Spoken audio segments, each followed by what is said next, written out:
Channel Punjabi. आपका बहुत बहुत शुक्रिया शरी, और आपके दर्शकों का, चैनल पंजाबी के सभी दर्शकों का बहुत बहुत शुक्रिया कि आपने मौका दिया है। जी। आप जहाँ हैं इस वक्त वैंकूवर में, वहाँ दिन है। जहाँ मैं बिल्कुल। हूँ इस वक्त, वहाँ दिन खत्म हो रहा है। तो जी, यही बिल्कुल। दुनिया, यही संदेश है प्रकृति का कि एक जगह सूरज डूब रहा होता है तो एक जगह निकल रहा। बिल्कुल रवीश जी, हमेशा मेरा सबसे पहले आपसे एक ही सवाल रहा है कि मैंने अब सवाल करने हैं तो वो मैं हिंदी में करूं या पंजाबी में। आज आप फिर बताइए, मैं किस में आपसे बात करूं, किस लैंग्वेज में? अ, आप कीजिए पंजाबी में, मैं देखता हूँ कि अगर नहीं समझ पाएगा तो दोबारा पूछ लूंगा। बिल्कुल, मैं भी कोशिश करूंगी कि आपको अगर नहीं समझ आया तो मैं हिंदी में भी बता हाँ। सकूं। रवीश जी कहते हैं कि शौक के दीदार हैं तो नज़र पैदा कर। इस पूरे ਅੰਦੋਲਨ ਨੂੰ ਤੁਸੀਂ ਬਹੁਤ ਹੀ ਬਾਰੀਕੀ ਦੇ ਨਾਲ ਦੇਖ ਰਹੇ ਹੋ। ਕਿਸਾਨ ਆਪਣਾ ਰਾਸ਼ਨ ਪਾਣੀ ਲੈ ਕੇ 6-6 ਮਹੀਨੇ ਦਾ ਰਾਸ਼ਨ ਪਾਣੀ ਜਿਹੜਾ ਲੈ ਕੇ ਉਹ ਅੰਦੋਲਨ ਦੇ ਵਿੱਚ ਡਟੇ ਹੋਏ ਨੇ। ਕੀ ਲੱਗਦਾ ਇਸ ਅੰਦੋਲਨ ਦਾ ਕੀ ਬਣੇਗਾ? ਕੀ ਇਤਿਹਾਸ ਨਵਾਂ ਹੁਣ ਬਣਨ ਵਾਲਾ ਹੈ? इस आंदोलन को जो पिछले साल दिसंबर और जनवरी फरवरी के महीने में कोरोना के पहले तक जो दिल्ली में सिटीजनशिप अमेंडमेंट एक्ट को लेकर उसके खिलाफ जो आंदोलन चल रहे थे, उसके बाद कोई आंदोलन नहीं हुआ। कोरोना के कारण, लॉकडाउन के कारण ये एक आंदोलन हुआ है। तो दोनों की कॉन्टिन्यूटी में आप देख सकती हैं। उस आंदोलन में बहुत बड़ी संख्या में देश के अलग अलग इलाकों में लोग जमा थे, नारेबाजी कर रहे थे और प्रदर्शन कर रहे थे, धरना प्रदर्शन कर रहे थे, मगर सरकार ने कभी उनसे बात नहीं की। और वो सारा देश देख रहा था कि किस तरह से उस वक्त भी गोदी मीडिया उन प्रदर्शनकारियों को गद्दार कह रहा था, पाकिस्तानी कह रहा था, और सरकार के मंत्री भी गोली मारो नारे गद्दारों को और गालियों के साथ कि इनको गोली मारो, तो इस तरह के नारे लग रहे थे और बातचीत नहीं हुई। कई जगह हिंसा करा दी गई और बाद में प्रदर्शनकारियों पर ही वो सारे आरोप थोप दिए गए, पत्रकारों को गिरफ्तार किया गया, जो लड़कियां हैं उन पे दंगा फैलाने के आरोप लगा दिए गए।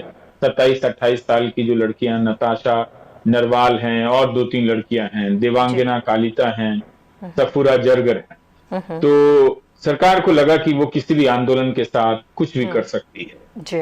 और जब ये पंजाब से और हरियाणा से दर्जनों किसान संगठन के नेता दिल्ली पहुंचे अपने कार्यकर्ताओं के साथ, किसानों के साथ, तो मीडिया को लगा और सरकार को भी लगा कि इन्हें भी देख लिया जाएगा। जिस तरह से नागरिकता संशोधन कानून के विरोध करने वाले लोगों को देख लिया गया, उनके खिलाफ तो आतंकवादियों के खिलाफ इस्तेमाल होने वाली धाराएं जो हैं, यूएपीए, अनलॉफुल एक्टिविटीज जो एक्ट है, वो उसकी धाराएं लगा दी गई। तो इसलिए देखिए कि पहले ही दिन मीडिया ने उनसे रेस्पेक्टफुली बात नहीं की थी। बिल्कुल। बात करनी चाहिए थी कि उनकी क्या बात है और आदर के साथ सरकार को बता देना चाहिए था। आमतौर पर माना जाता है कि किसान जब किसानी के मुद्दे पर प्रदर्शन करने आते हैं तो वो किसी पार्टी के फायदा कराने के लिए नहीं आते, भले ही पार्टियां कूदकर उसमें अपना नफा नुकसान जोड़ती हूं, पर किसान सिर्फ अपने लिए आते हैं। अभी तक अगर आप ज्यादातर किसान आंदोलनों का इतिहास देखें तो बिल्कुल। उन्हें जाकर बात करनी चाहिए थी। पहले ही दिन उन्होंने कहना शुरू कर दिया कि खालिस्तानी हैं, पहले ही दिन कहना शुरू कर दिया कि इनका मजाक उड़ाया जाने लगा कि खाना खाने आए हैं, ये अंग्रेजी बोलते हैं, ये जींस बोलते हैं। ठीक यही काम नागरिकता संशोधन कानून के समय, विरोध के समय, जनवरी और फरवरी के महीने में हुआ था। जी। लेकिन बहुत ही मैं हैरान था कि इस आलोचना से भी पंजाब के किसान नेताओं और किसानों ने धीरज नहीं खोया। वो गजब बिल्कुल। का सब्र लेकर आए थे दिल्ली, कि जैसे कि वो जानते थे कि हाँ, ये टीवी चैनल वाले गोदी मीडिया के लोग आएंगे तो यही करेंगे, इससे इनको अब दूसरा काम आता नहीं है। तो वो अपने सब्र पर टिके रहे और धीरे धीरे अपने इरादे को बड़ा करते गए। मुझे यही लग रहा था कि तुरंत ही 2-3 दिनों के अंदर में इसका हश्र जो है वो दिल्ली के आंदोलनों की तरह हो जाएगा, शाहीन बाग के आंदोलन की तरह हो जाएगा, या तो इन्हें किसी कोने पे डालकर छोड़ दिया जाएगा, महीनों आप करते रहें, आप आ ही गए 6 महीने के लिए तो जी। कीजिए, हमें कोई फर्क नहीं पड़ता। जैसे शाहीन बाग के समय 3 महीने तक वहां प्रदर्शन होता रहा, किसी को कोई फर्क नहीं पड़ा, सरकार बिल्कुल। नहीं आई बात करने के लिए।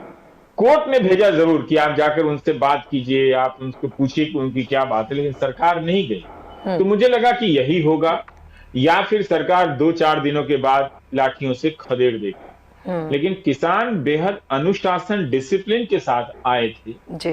और वो टिके रहे, उन्होंने अपना किरदार, कैरेक्टर नहीं छोड़ा। बिल्कुल। वो एक डिसिप्लिन जनता की तरह, एक आज्ञाकारी जनता की तरह वहां खड़े थे, जी। लेकिन साहसिक नागरिक की तरह वो सवाल भी उठा रहे थे बिल्कुल। कि हम इन सवालों के लिए आए हैं।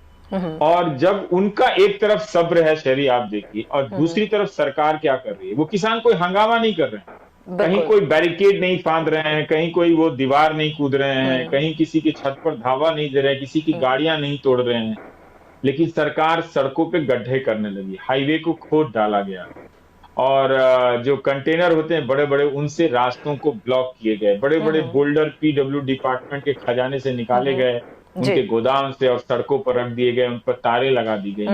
तब भी किसान शांत रहे, बिल्कुल। और जैसे कि जाने दो, ये इनको, इनका काम है ये करना, हम अपने मकसद के लिए आए हैं, हम अपने मकसद के लिए आगे बढ़ेंगे। बिल्कुल। और आप देखें कि आज तक, आज जब आप मुझसे बात कर रही हैं, हिंदुस्तान में 3 दिसंबर अब खत्म होने वाला है, जी। 26 बिल्कुल। नवंबर को उन्हें दिल्ली आना था, आने नहीं दिया गया। बिल्कुल।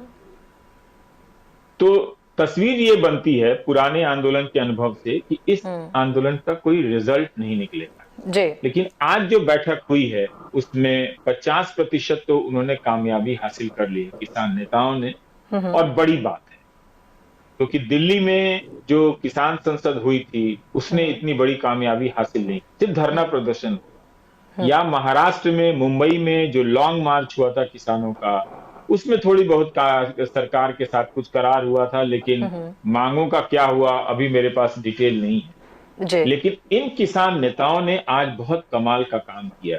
कमाल का काम ये किया कि जब वो विज्ञान भवन गए, अपना खाना साथ लेकर गए। ये बहुत बड़ा मेटाफर है, इमेज है, और उनके कैरेक्टर का रिप्रेजेंटेशन है एग्जैक्टली। कि उनको हम ऑफर की गई थी कि सीरियसली आप। आए हैं। जी। हाँ, ऑफर हम की गई थी कि आपके सीरियसली लिए आए हैं, सब कुछ हम तैयार मजाक है। करने नहीं है। जी। आप एक जगह पे बैठिए, जी। आपको सब कुछ मिलेगा, आपको हर फैसिलिटी प्रोवाइड करवाई जाएगी, आपके लिए लंगर पानी का इंतजाम किया जाएगा, लेकिन सब चीजों को इनकार किया किसानों ने। ये वाकई एक बड़ी तस्वीर निकलकर सामने आई है कि किसानों ने अपनी आप बात देखिए कि जैसे। जी, जी।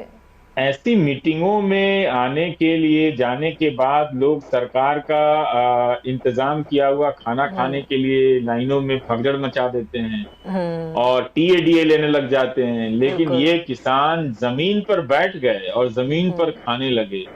वो बात तो करने आए थे मेज पर बैठकर, जी। लेकिन जो नुमाइंदगी कर रहे थे वो वहां पर उन लोगों की कर रहे थे जो सड़क पर बैठे। जी।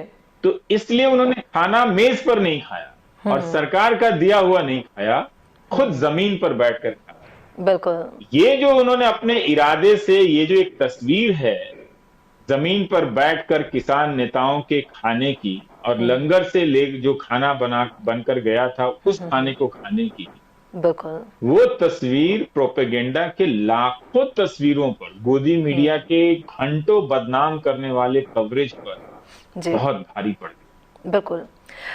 रवि सर, पंजाब का एक जुझारू इतिहास रहा है। जिस तरीके से पंजाब है, आपको लगता है कि केंद्र ने जिस तरीके से हैंडल किया जा सकता था पंजाब को, उस तरह से हैंडल किया ही नहीं? क्योंकि दबाव डालकर तो पंजाब के लिए कुछ भी नहीं किया जा सकता। पंजाब दबाव तो कभी भी बर्दाश्त नहीं करता। कोई भी राज्य नहीं करेगा बर्दाश्त, लेकिन हाल के दिनों में बहुत सारे ऐसे फैसले हुए हैं जिसमें फेडरल स्ट्रक्चर पर बहुत तरह की दरारें आई हैं।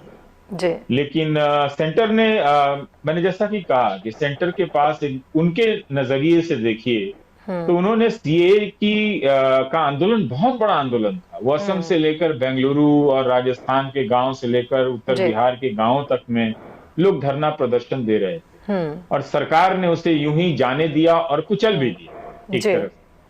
तो उन्हें लगा कि पंजाब में धरना प्रदर्शन चल रहा है, 2 महीने से चल रहा है, तो 6 महीने और चलेगा, ये उनकी मिट्टी है, उनके गांव में जितना करना है करें। उन्होंने इसे भी सीएए के जो तजुर्बा था उसके हिसाब से और उसको इग्नोर कर जी। ये सरकार गलती कर गई। सरकार को उन किसानों से बात करना चाहिए था, क्योंकि 5 जून को आप चुपके से ऑर्डिनेंस लाते और 30 सितंबर को राज्यसभा में इतना हंगामा होता, आप कानून पास कर देते। इसके पहले से पंजाब में प्रदर्शन हो रहे थे और तमिलनाडु में भी हुए, बाकी और जगहों पर भी प्रदर्शन हुए। तो आपको बात करनी चाहिए थी किसान नेताओं से कानून पास करने से पहले और उनको जी। सुनना चाहिए था। लेकिन इन्हें लगा कि हम कुछ भी तो कर रहे हैं और हर चीज हम करते चले जा रहे हैं।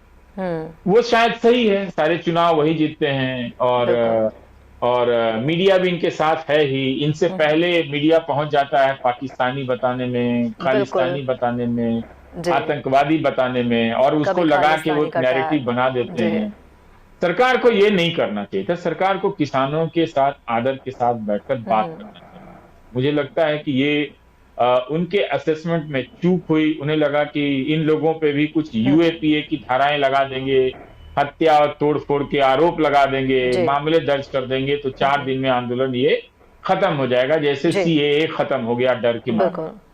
सो रवि सर उसमें की लगता सरकार है असेसमेंट में चूक गई। जी जी रवीश जी क्या लगता है, मतलब ਤੁਸੀਂ यूटीवी ਬੰਦਾ ਦੇਖਿਆ ਹੈ, ਤੁਸੀਂ ਸੀਏਏ ਨੂੰ ਵੀ ਬਹੁਤ ਨਜ਼ਦੀਕੀ ਦੇ ਨਾਲ ਦੇਖਿਆ, ਲੱਗਦਾ ਹੈ ਕਿ ਸਰਕਾਰ ਜਿਹੜੀ ਹੈ ਉਹ ਇਹ ਫੈਸਲਾ ਵਾਪਸ ਲੈ ਸਕਦੀ ਹੈ ਖੇਤੀਬਾੜੀ ਕਾਨੂੰਨ ਜਿਹੜੇ ਨੇ?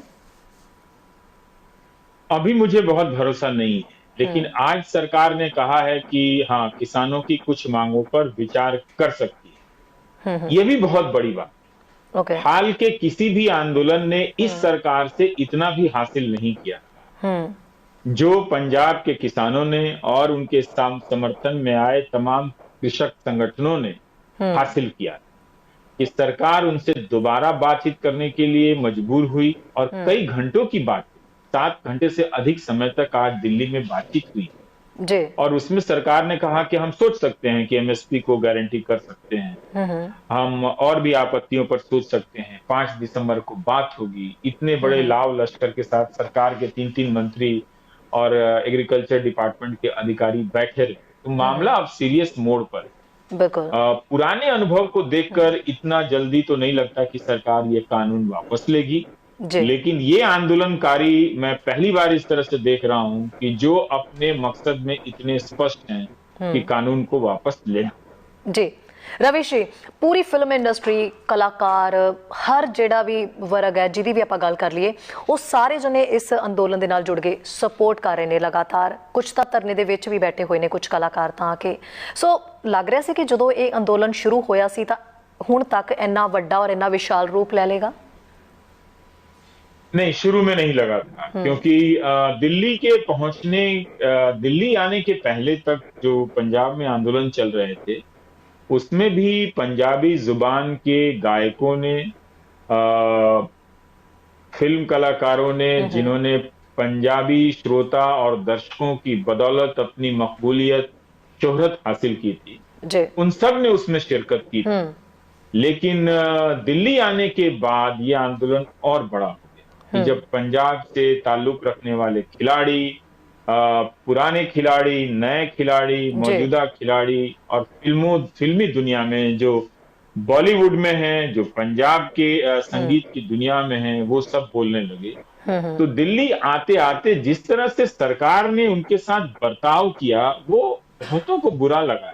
क्या किसान का रास्ता रोकने के लिए सड़क नहीं काट सकते, कटीली तारे नहीं लगा सकते, आप इस तरह का बर्ताव उनके साथ नहीं कर सकते कि ठंड में पानी की बौछारें डाल जी। तो आना पड़ा। और देखिए, कभी भी बॉलीवुड के जरूर जावेद अख्तर साहब हो या शबाना आजमी हो या अनुभव सिन्हा हो या अनुराग हो या विशाल भारद्वाज हो, इस तरह के लोग टिप्पणियां करते हैं, लेकिन बड़े फिल्म स्टार जिन्होंने बंबई के हिंदी सिनेमा के दर्शकों से, श्रोताओं से पैसा कमाया, शोहरत कमाया, वो हमेशा निकल जाते।